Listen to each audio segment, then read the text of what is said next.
Knowing your target audience is going to help guide you pick the correct platform for your small business. Let's quickly dismantle each platform so that you know who sits where.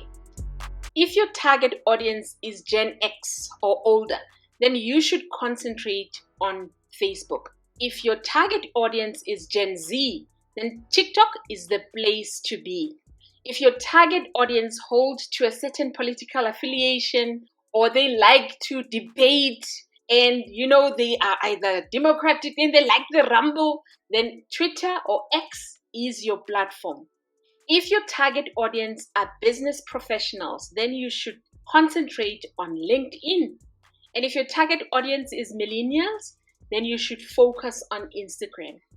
That's the one thing I absolutely love about YouTube, is that it covers everyone that wants to learn whatever they need to learn, whether they're Gen Z, whether they're millennials or Gen X. If somebody wants to learn a skill, they would either go to Udemy or they would go to YouTube in order for them to improve their skills.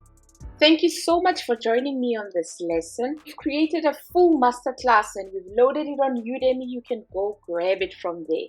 I will see you on our next video.